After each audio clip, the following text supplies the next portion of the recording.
Senhor Jesus, que tal a gente ficar de pé e invocar um pouquinho o nome do Senhor? Senhor Jesus, amém. Senhor Jesus, amém. Senhor Jesus, amém. Senhor Jesus, amém. Aleluia, amém. Amém.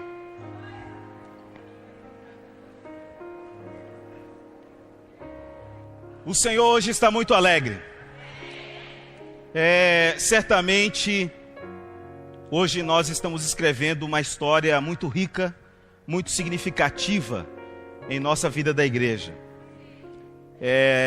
Muito claro, o Senhor está deixando muito claro para nós, ao longo dessas mensagens, que Ele necessita de um testemunho forte nessa terra. Ele não só quer ter isso entre os irmãos, entre os homens macho, mas também entre os homens fêmea. Aleluia! Falamos isso à luz de Gênesis 5:2, né? Bom, nós estamos vendo, por outro lado, que muito do que está sendo dito aqui faz oposição ao que hoje nós vemos no mundo. Está muito, o divisor de águas está muito nítido. O mundo, ele tem os seus ensinamentos, sua maneira, sua conduta, mas graças ao Senhor, o Senhor também nos dá parâmetros, nos dá referência, nos dá um modelo. O Senhor deixou esses registros aqui para que nós não fracassemos em relação a cumprir o seu propósito eterno. Aleluia!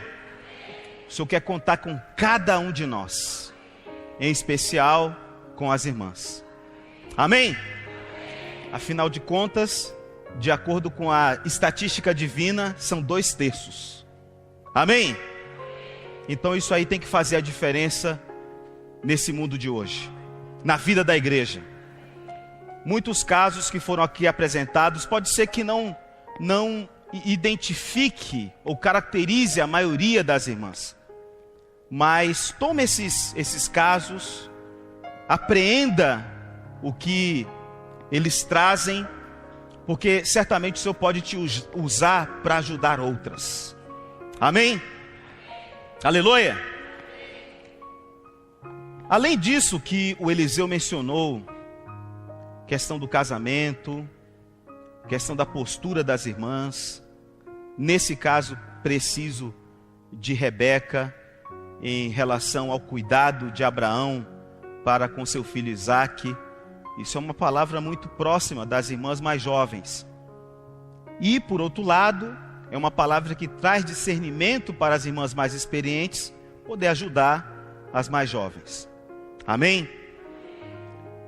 Nós não podemos perder de vista, irmãs, que tudo que está sendo dito aqui tem uma fonte, tem uma causa muito bem definida, que produz a bênção ou a maldição. Nós vimos que essa conferência ela foi aberta com a ordem estabelecida por Deus. Essa ordem, uma vez quebrada, ela produz muitos males. Mas uma vez acatada, ela produz muita bênção. E dentro desse contexto, nós queríamos aproveitar esses minutos que nos restam, nesse primeiro dia, para citar o exemplo de 3 mulheres. Uma que não tomou esse caminho, não levou em consideração essa ordem, e 2 que, por sua vez, tomaram essa ordem, praticaram e foram abençoadas.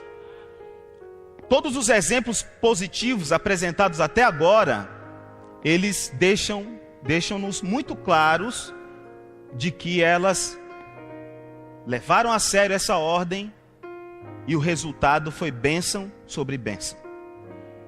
Amém? Bom, Essa ordem que Deus estabeleceu, ela foi estabelecida, em outras palavras, antes mesmo de nós existirmos. Amém? Nós podemos ver pela disposição dos astros, a disposição dos planetas, tem uma ordem, o fluxo dos rios que desembocam no mar, tudo tem uma ordem que foi pré-estabelecida por Deus. Essa ordem, ela foi quebrada pela primeira vez por um querubim, um principal dos arcanjos, que resolveu colocar seu trono acima do Altíssimo. Seu nome, positivamente falando, era Lúcifer, estrela d'alva. Mas depois que ele se orgulhou, que ele se ensoberbeceu, ele recebeu 2 apelidos negativos. O primeiro deles é Satanás, que significa adversário de Deus. E o segundo dele é Diabo, que é o acusador dos homens. Lúcifer, depois da queda, ele teve problema com 2 pessoas nesse universo. Com Deus se tornando o seu adversário, com o homem se tornando o seu acusador. Então, antes do homem ser criado, o universo estava abalado por causa da rebelião de Lúcifer. Ele levou consigo a 1/3 parte dos anjos, os quais se tornaram os principados e potestades nas regiões celestes. Não somente isso, ele influenciou os seres pré-adâmicos que habitavam a terra, os quais foram julgados por Deus, perderam seus corpos e hoje habitam no mar como os demônios. Então nós vemos aí que Lúcifer, ele nos céus deixou seus representantes, que são os principados, os anjos caídos. Na terra está ele mesmo, incitando, seduzindo, corrompendo. E no mar estão os demônios. Esse caos, ele está descrito nos primeiros versículos da Bíblia, e diante dele, Deus começa a falar. Cada vez que Deus fala, é uma maneira de retirar a terra e as coisas que foram criadas de debaixo da rebelião de Lúcifer. Primeiro dia, segundo dia, terceiro dia, no 6º dia, ele cria a cada um de nós. De uma maneira especial, com uma incumbência especial, de que nós, que somos a imagem e semelhança de Deus, por meio de sua vida, pudéssemos subjugar a Satanás, o rebelde, e os seus seguidores. Quando esse homem, ele toca nessa ordem de Deus de maneira positiva, ele obedece, ele está contrariando o caos estabelecido por Lúcifer. E no que tange e no que diz respeito às irmãs, isso também é uma realidade.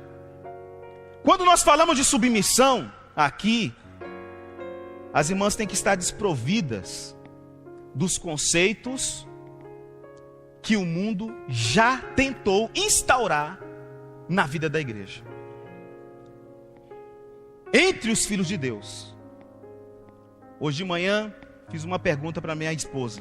E aí, qual é a sua expectativa para a comunhão de hoje? Esses 2 dias de conferência para irmãs? A resposta dela foi: eu quero ser um papel em branco. Eu quero só que Deus tenha liberdade para escrever em mim. Sabe, irmãs, essa deve ser nossa postura hoje.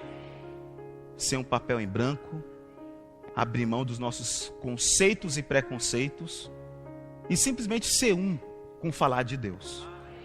Amém?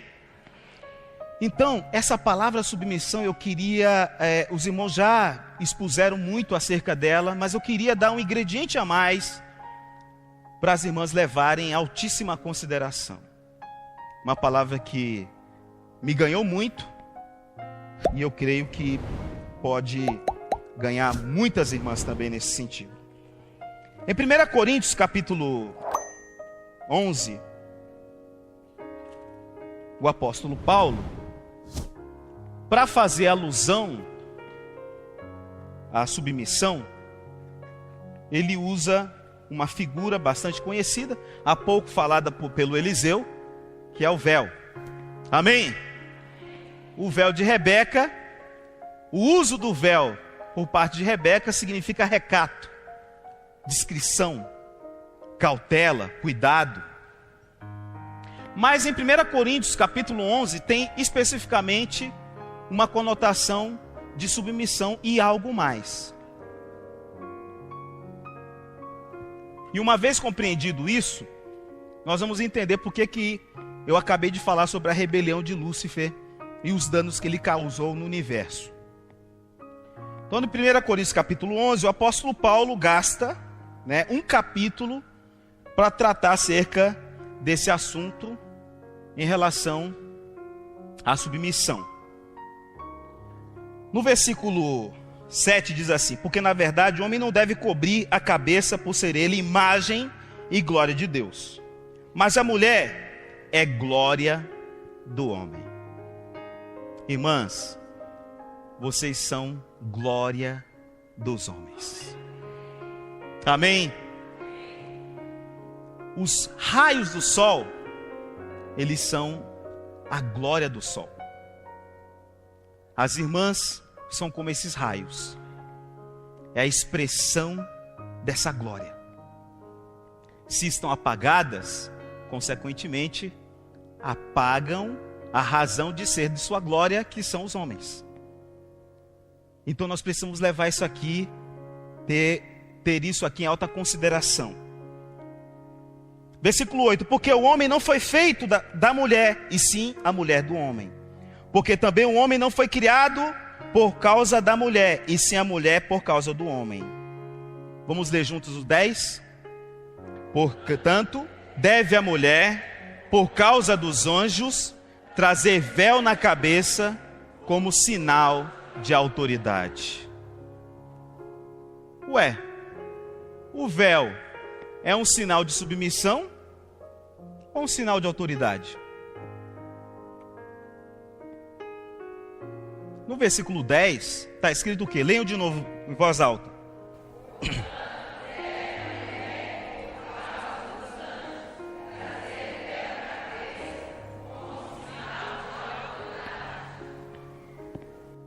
Esses anjos aqui representam os anjos caídos, a terça parte da raça angelical que se rebelou juntamente com Lúcifer. Rebelar-se é ir contra a ordem de Deus. Quando os anjos caídos olham para as irmãs submissas, que neste caso, simbolicamente, usam o véu, eles se envergonham. Porque na terra tem um grupo de mulheres que leva em altíssima consideração a ordem que Deus estabeleceu. Enquanto eles, no princípio da criação, não o fizeram. Então a submissão, sob esse ponto de vista, é uma arma para as irmãs. A submissão aqui impede que as potestades e principados prevaleçam sobre a sua casa, sobre si mesmas. Agora eu pergunto, não tem nenhum amém? Isso não é rico, irmãs? A submissão não deve ser encarada por vocês como algo extremamente difícil, uma prova dificilmente que se transpõe. Pelo contrário, é uma arma quando bem usada. Os principados e potestades não prevalecerão contra as irmãs que aplicam o princípio do véu.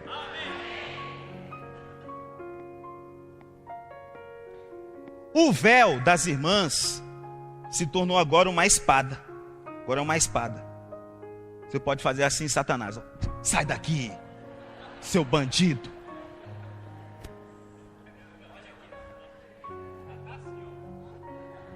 Você pega e sai daqui, diabo. Sai de ré. Arreda, Satanás. Óbvio, isso aqui é só uma representação. Tá? Não estamos encorajando as irmãs a retrocederem um século, né? E usarem o véu. Mas apliquem em suas experiências. Amém, irmãs? Em 1 Timóteo capítulo 2, versículo 12. 1 Timóteo capítulo 2, versículo 12. Desenvolve um pouco essa questão, mais precisamente na esfera da vida da igreja. Vamos ler juntas? Versículos 12 a 15. 1 Timóteo capítulo 2, versículos 12 a 15. Vamos ler juntas? E não permito que a mulher ensine, nem exerça a autoridade de homem. Esteja, porém, em silêncio. Porque primeiro foi formado Adão, e depois Eva. E Adão não foi iludido, mas a mulher, sendo enganada, caiu em transgressão. Todavia será preservada, através de sua missão de mãe, se ela permanecer em fé e amor e santificação com bom senso.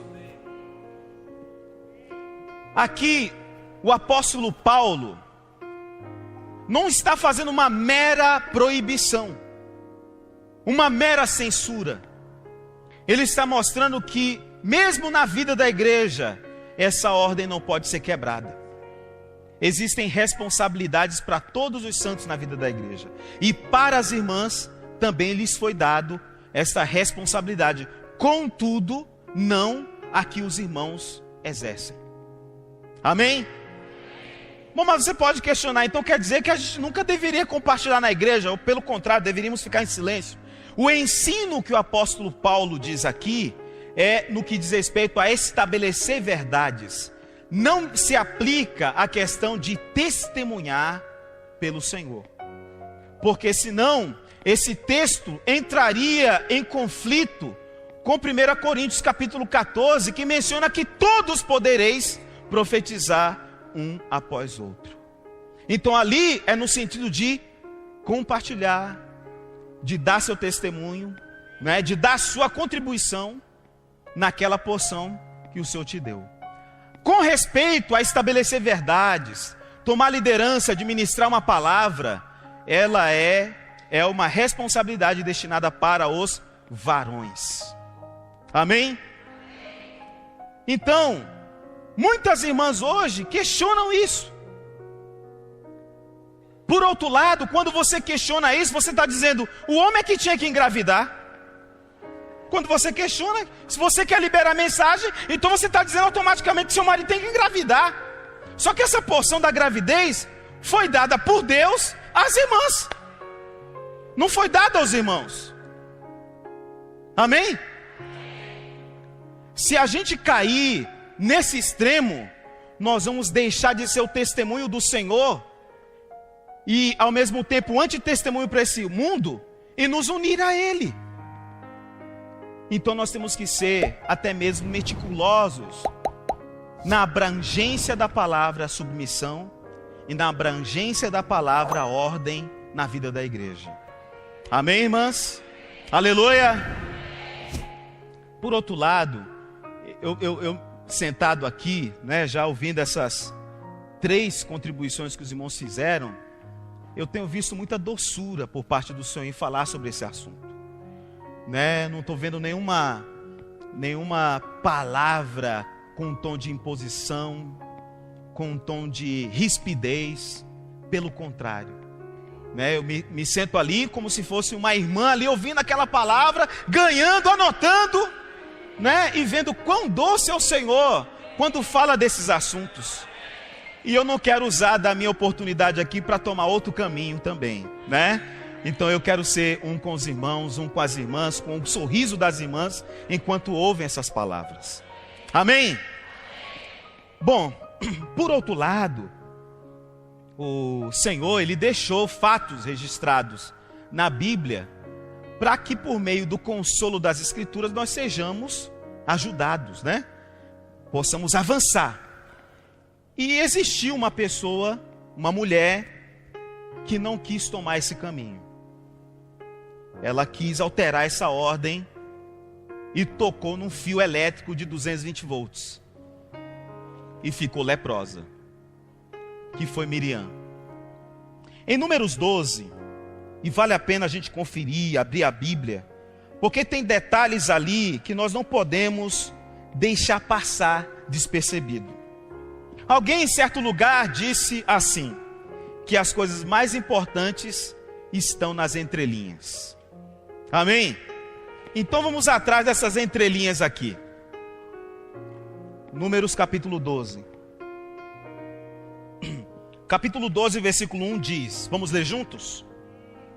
Falaram Miriam e Arão contra Moisés, por causa da mulher cuxita, que a tomara, pois tinha tomado a mulher cuxita.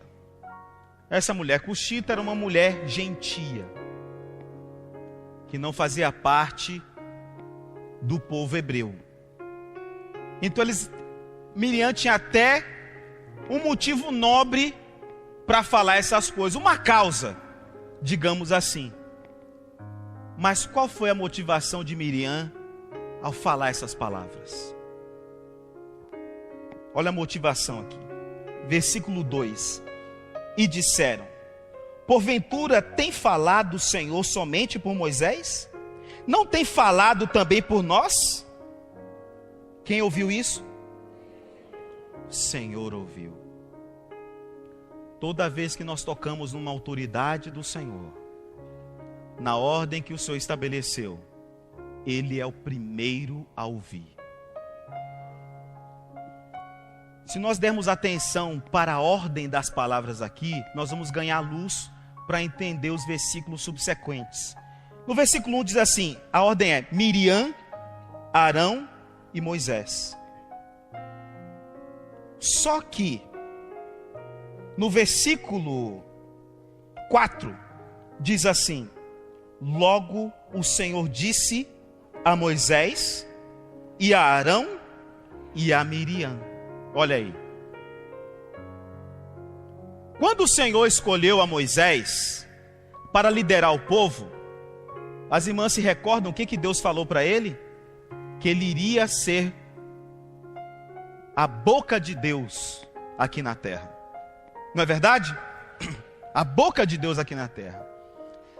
Mas ele, se subestimando, falou, Senhor, eu sou pesado de boca e de língua. Ou seja, não tenho mais eloquência. Andei tanto tempo cuidando de ovelhas, que hoje eu só sei balbuciar o que elas falam, o que elas exprimem, que é mé. Então ele não tinha mais eloquência. Então ele não conseguia mais, segundo a percepção dele, ser o porta-voz de Deus. Mas Deus insistiu com Moisés dizendo, tudo bem, não é teu irmão Arão? Então ele será a sua boca para você. Você será para ele como Deus. E ele será para você como a sua boca. Então ele falará o que eu falar a você. Onde que está Miriam nessa hora? Miriam é uma auxiliadora. É uma cooperadora na congregação. Amém?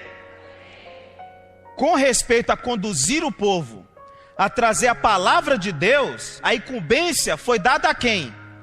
A Moisés e com a ajuda de Arão.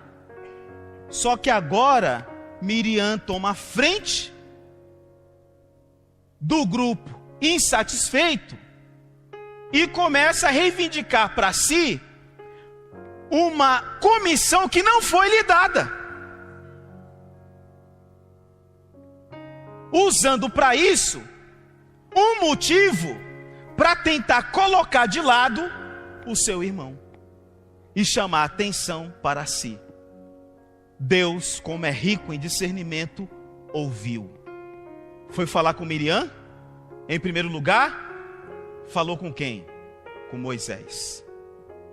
O Senhor sempre vai falar com aquele para o qual Ele deu responsabilidade. Versículo 4 ainda prosseguindo. Logo o Senhor disse a Moisés, e a Arão e a Miriam: vós três, saí à tenda da congregação. E saíram eles três. Versículo 5. Então o Senhor desceu na coluna de nuvem e se pôs à porta da tenda. Depois chamou a Arão e a Miriam. E eles se apresentaram. Chamou quem? Miriam e Arão? Chamou quem? Arão e Miriam. E nós sabemos já o resultado. Miriam ficou leprosa. E quando Arão viu que a irmã dele ficou leprosa, se arrependeu imediatamente. Eu? Vou me arrepender agora. O que aconteceu? Por causa de Miriam, o mover de Deus ficou parado por 7 dias. Capítulo 12, versículo 15. Podem ler. Miriam foi detida fora do arraial por 7 dias, e o povo não partiu enquanto Miriam não foi recolhida. Toda vez que uma irmã resolve confrontar-se com a ordem que Deus estabeleceu, o resultado é o mover de Deus parar. E eu pergunto para as irmãs: vocês querem que isso ocorra? Mas eu não entendo, as reuniões da igreja não estão fluindo, os irmãos não estão vindo.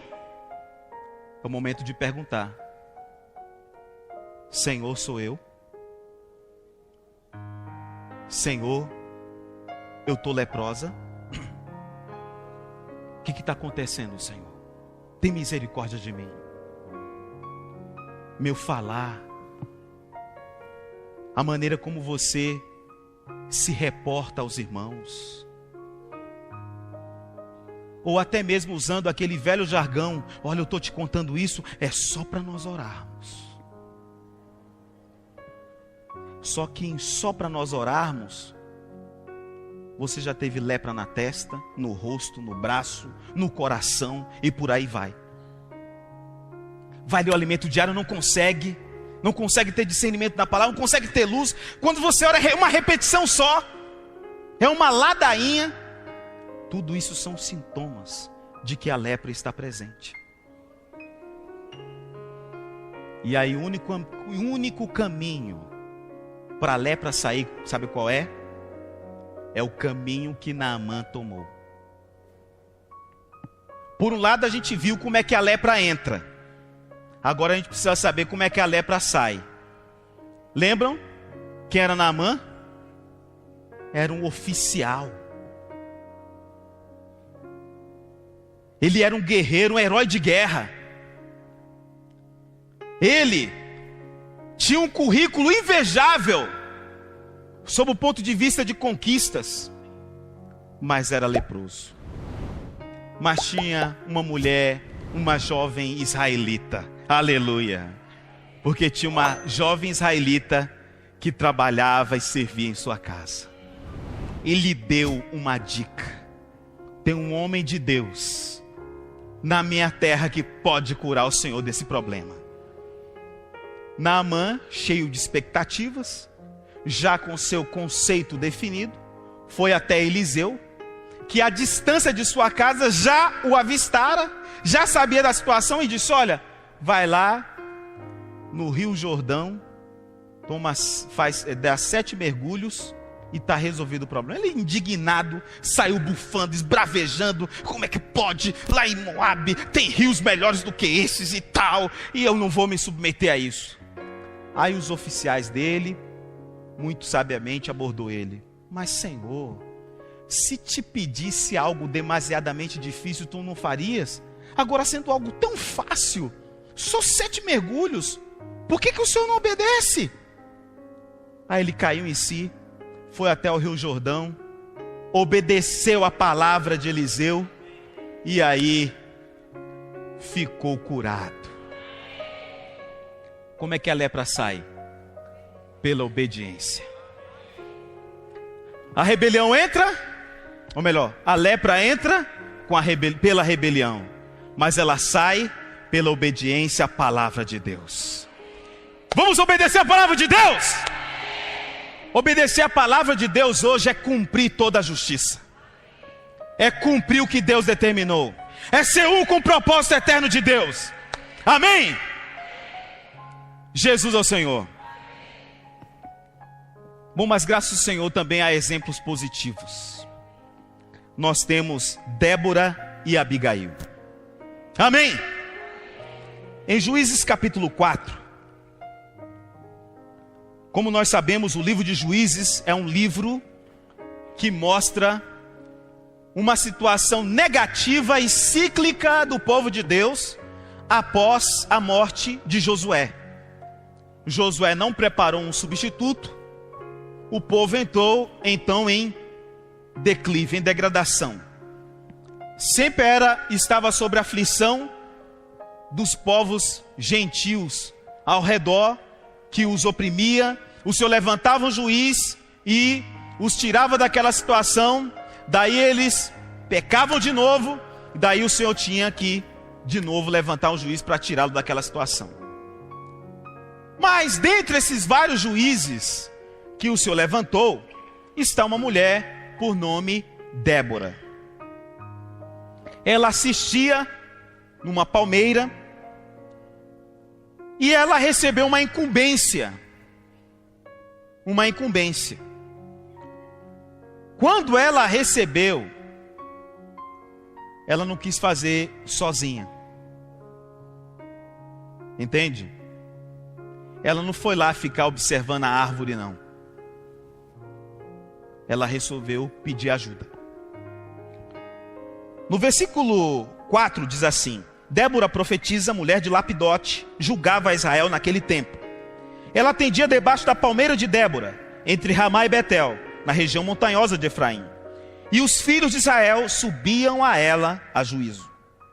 Mandou ela chamar a Baraque, filho de Abinoão, de Quedes, de Naphtali, e disse-lhe: porventura o Senhor, Deus de Israel, não deu ordem dizendo: vai e leva gente ao monte Tabor, e toma contigo 10.000 homens dos filhos de Naphtali e dos filhos de Zebulon, e farei ir a ti para o ribeiro Quizon, a Sísera, comandante do exército de Jabim, com os seus carros e as suas tropas, e o darei nas tuas mãos. Então disse Baraque: se fores comigo, irei, porém, se não fores comigo, não irei.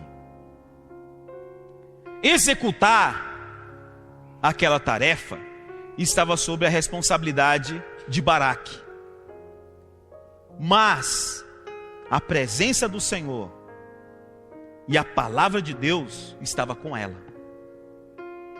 Essas duas coisas precisam estar juntas. O que fazemos deve ser consequência do falar de Deus. Amém? Ela respondeu: certamente irei contigo, porém não será tua mão a honra da investida que empreendes. pois as mãos de uma mulher o Senhor entregará a Sísera. E saiu Débora e se foi com Baraque para Quedes. Graças ao Senhor. Obedeceram ao falar de Deus. Foram adiante. Ela não quis sobressair-se. Ela não tomou aquela oportunidade para fazer a sua publicidade, seu marketing pessoal. Antes, usou alguém para encabeçar a execução da tarefa. Amém? Na vida da igreja, nós não podemos usar do serviço e da incumbência que o Senhor nos deu para nos sobressair, para aparecer, porque mesmo o Senhor não era assim. Seus parentes queriam que ele se expusesse à publicidade, mas o Senhor sempre procurou ocultar-se. Irmãs, nós precisamos tomar o mesmo caminho. Há histórias na vida da igreja com H, história com H, que diz que até na hora as irmãs estavam ali com a incumbência de colocar a água para o irmão, até tropeçava para ver se chamava atenção, né, para dizer, meus 15 segundos de fama, né? Não podemos tomar esse caminho. Somos simples. Amém? Quem é você? Eu sou uma irmã que serve. O que você faz? Eu sirvo. Qual é seu cargo na vida da igreja? Escrava. O maior cargo que eu lutei para esse cargo, aleluia! Agora eu sou uma escrava, realmente. Não apareço, ninguém me dá bola, e o serviço continua fluindo. Não espere que um belo dia os irmãos responsáveis se reúnam e façam uma festa de congratulação por causa do êxito do serviço de criança. Queremos aqui homenagear a irmã Guiomar, durante todos esses anos, servindo na igreja, que está um certificado, com firma reconhecida. Vamos entregar aqui para a irmã, chamar também a irmã Ruth, por favor, vem à frente. Não espere, irmãs. A nossa única expectativa é ouvir essas amáveis palavras. Servo bom e fiel, entra no gozo do teu Senhor. Essa deve ser nossa maior expectativa. Amém! Então eles saíram, obedeceram a palavra de Deus. Versículo 12. Anunciaram a Sísera que Baraque, filho de Abinoão, tinha subido ao monte Tabor. Sísera convocou todos os carros, 900 carros de ferro, e todo o povo que estava com ele, de Arosete a Goim, para o ribeiro Quizon. Então disse Débora a Baraque: dispõe-te, porque este é o dia em que o Senhor entregou a Sísera nas tuas mãos. Porventura o Senhor não saiu adiante de ti? Baraque, pois, desceu do monte Tabor, e 10.000 homens após ele. Versículo 15. O Senhor derrotou a Sísera e todos os seus carros, e a todo o seu exército a fio de espada diante de Baraque. Sísera saltou do carro e fugiu a pé. E nós sabemos no versículo 17 que ele foi morto por uma mulher, conforme predito pelas palavras de Débora. Versículo 21. Então Jael, mulher de Heber, tomou uma espada da tenda e lançou na mão de um martelo, e foi-se mansamente a ele, e lhe cravou a estaca na fronte, de sorte que penetrou na terra, estando ele em profundo sono e muito exausto, e assim morreu. É isso aí. Essas palavras aqui são figuras para a nossa realidade hoje. Quando a palavra de Deus, mesmo sendo dada a uma irmã,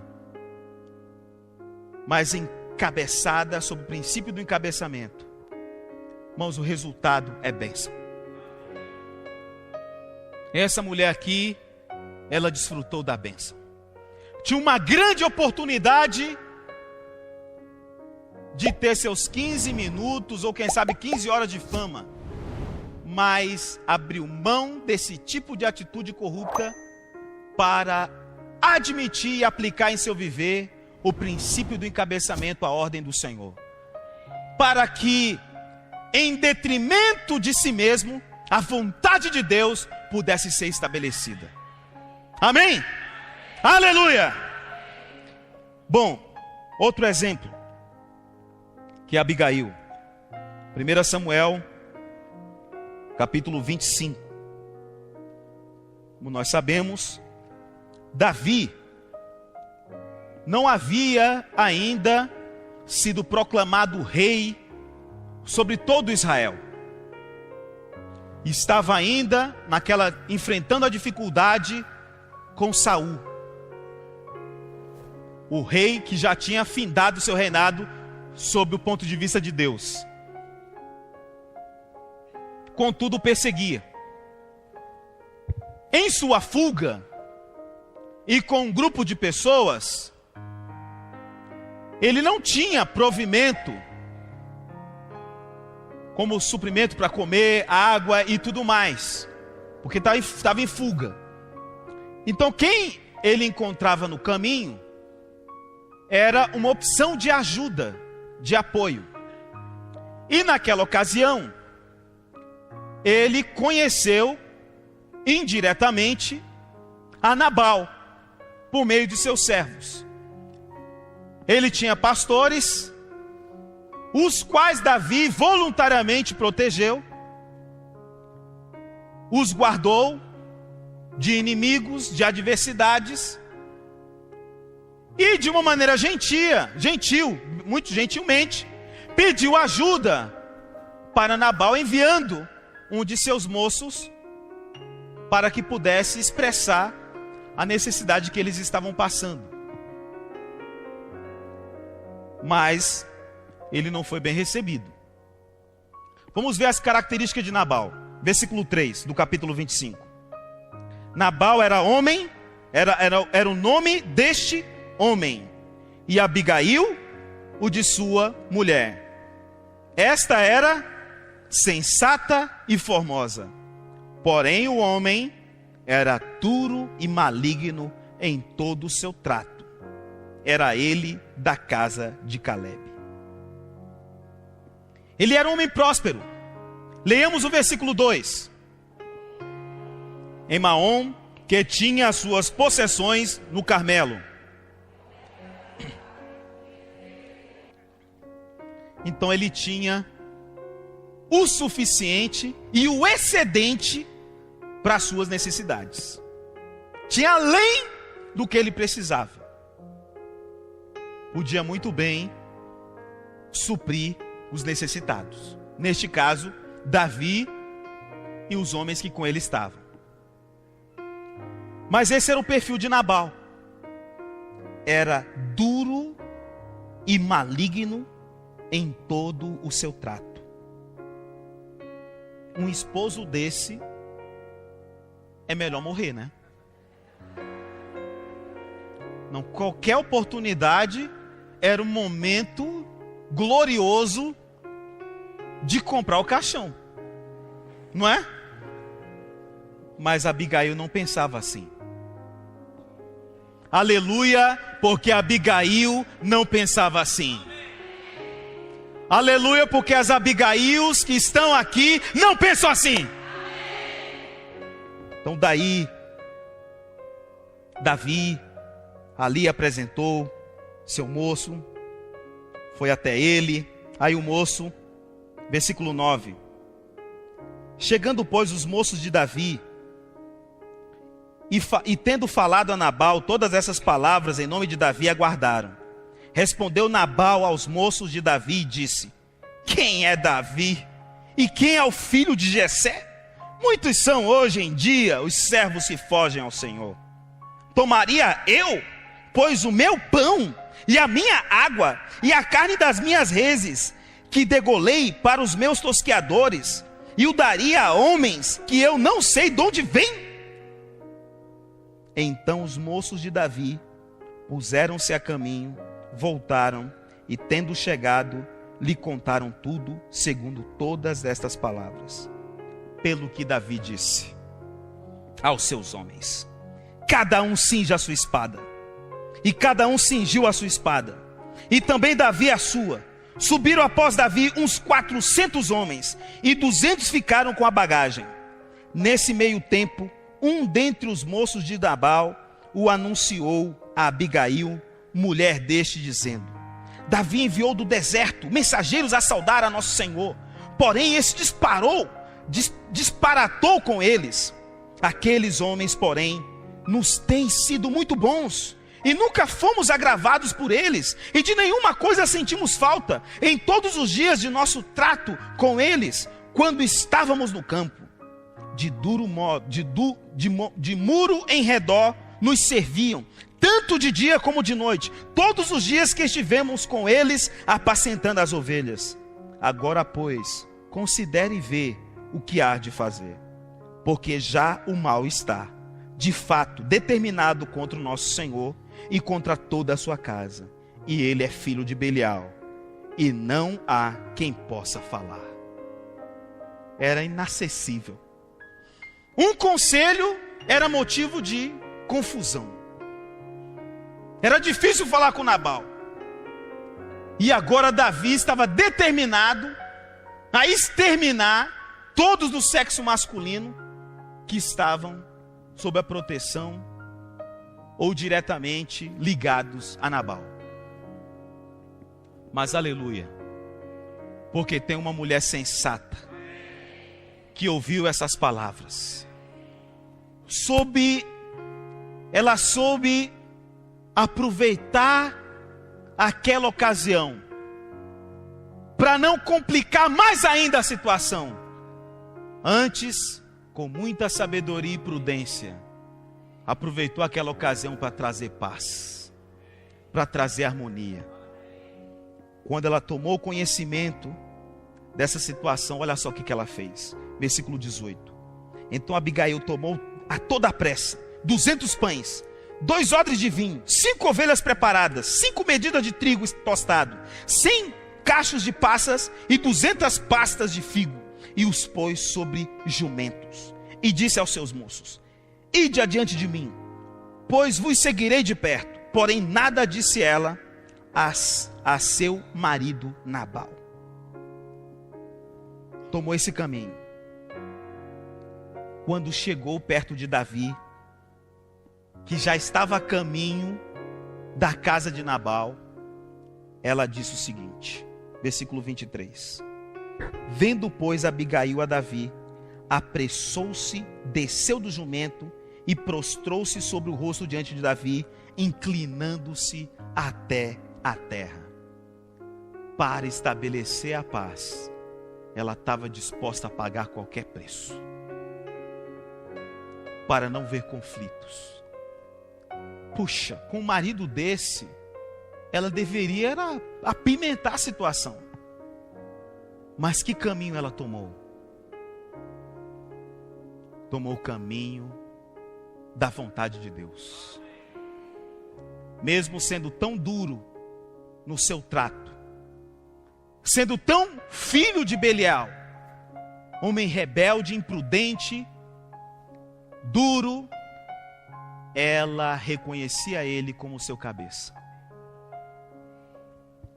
E estava disposta a proteger a vida dele. Daí ela diz, versículo 24: lançou-se-lhe aos pés e disse: ah, Senhor meu, cai a culpa sobre mim. Permite falar a tua serva contigo e ouve as palavras da tua serva. Não se importe, meu Senhor, com este homem de Belial, a saber, com Nabal, porque o que significa o seu nome ele é. Nabal é o seu nome, e a loucura está com ele. Eu, porém, tua serva, não vi os moços de meu Senhor que enviaste. Porque se ela tivesse visto, teria tomado outra atitude. O coração dessa mulher, puxa, quão rico é, quão rico em graça, quão rico em misericórdia, quão rico em tolerância, de cobrir o próprio esposo. Uma certa ocasião, um irmão, ele ele teve problemas. Se envolveu involuntariamente com alguém, prejudicou seu lar, prejudicou seus filhos, sua esposa. Mas nesse ínterim, por falta de sabedoria da esposa, expunha isso todas as oportunidades que tinha nas reuniões. Porque meu marido fez isso e tal, até com um tom de desabafo. Mas, irmãs, nós não sabemos se o Senhor pode ou não restaurar essa pessoa. E isso aconteceu. Essa pessoa foi restaurada. Veio de volta, procurou restabelecer o contato com seus filhos, mas para toda a igreja, ele estava nu. Na vida da igreja tem 3 níveis de crescimento de vida. Tem os filhinhos, tem os jovens e tem os pais. É possível que os pais e os jovens, quando ouvem ou escutam esse tipo de situação, tenham discernimento e podem acolher o arrependido de maneira graciosa. Mas você não pode dizer o mesmo para os filhinhos. Então, quando esse tipo de situação ocorrer, e como diz minha mãe, Deus o livre e guarde, de acontecer conosco, nós precisamos ter sabedoria em lidar com esse tipo de assunto.